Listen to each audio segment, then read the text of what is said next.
hedge. And the greatest of all, the greatest gap stander, was Jesus. The cross made up the hedge. It bridged the gap. See, think about this now. When Jesus died, he was suspended between heaven and earth. When he said it is finished. First he said, when all was saying, he said, when he said it is finished, the levy was paid, sin was paid for. He reached out with one hand, suspended above the earth. He reached out with one hand and grabbed God. And he reached out with the other hand and grabbed man. Wow. He bridged the gap. Man, the gap that he bridged. It was awesome. And now, we ought to do the same thing. So watch. So here, we're talking about God's power. Make up the hedge.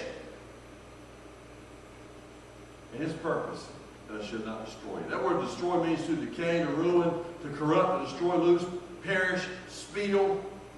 You know, that doesn't necessarily mean it's going to happen all at one time. Think about it. Decay. Does decay happen overnight?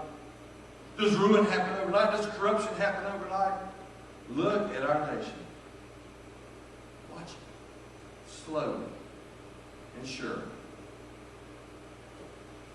You want to see somebody, they're almost not somebody's rights, and they're so busy trying to give everybody their rights.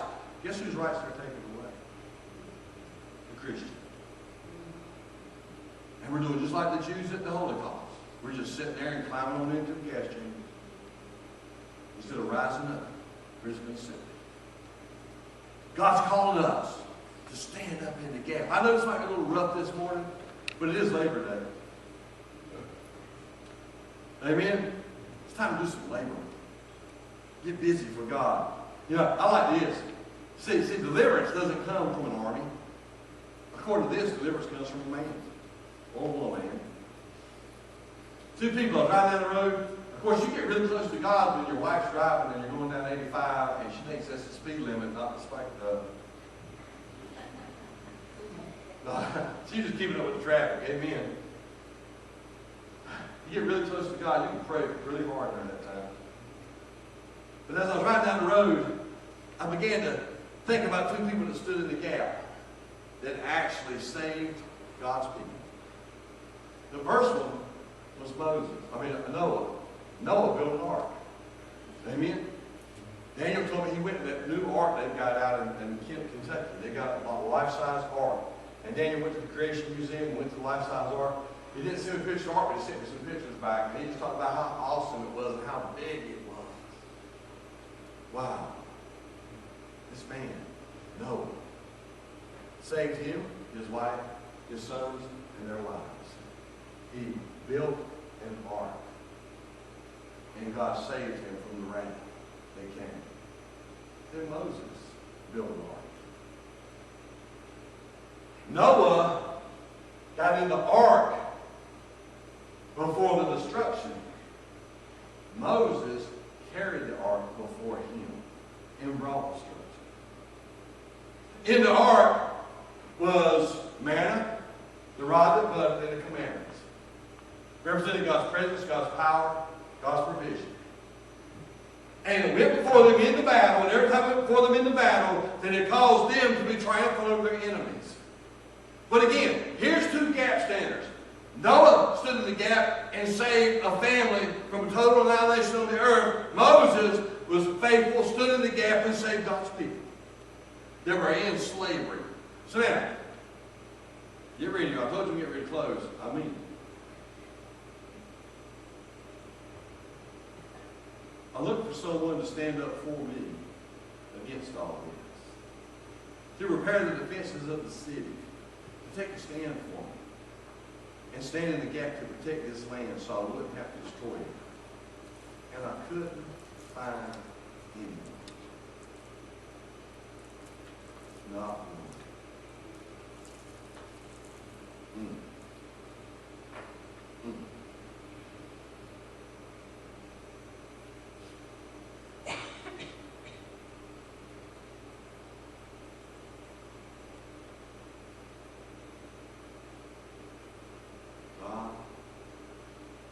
There's too much going on. There's too much happening.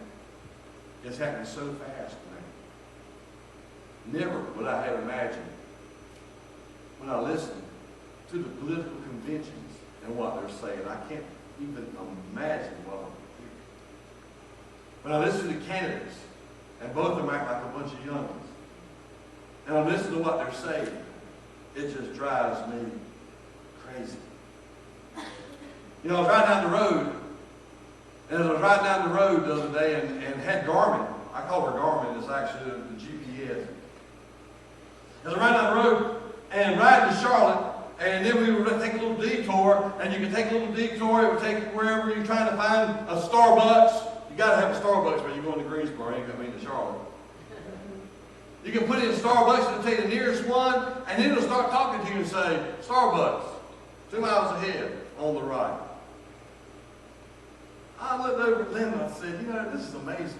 Because I remember when I used to have to look up MapQuest and get these instructions and ride down the road and keep looking back and forth and have to turn around 2 or 3 times trying to figure it out. And I remember my father-in-law was a truck driver. I'd have to talk to him and he'd tell me how to get there. But still, it was so hard. And now I can ride down the road, and if I'm not paying attention, he goes, turn right on Highway 55 in 3 miles. Then it still reminds you, it says turn right in a half a mile. Then, if you miss it again, it says recalculating. I had her so mad at me yesterday that she didn't even talk to me for 20 miles. She finally did talk to me, and I said, where we going, Garmin? And she went,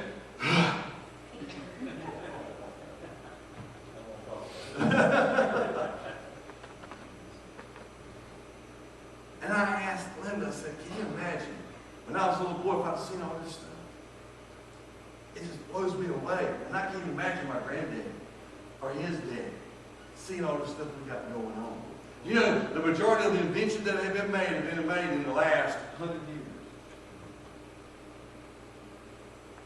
But at the same time, man's decay is happening faster than man's technology.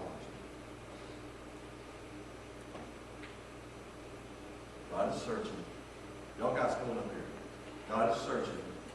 I know this might not be the best Labor Day message, but you know what? It's labor. All we got to do is labor. We got to get ready for God. We got to get ready. Get ready.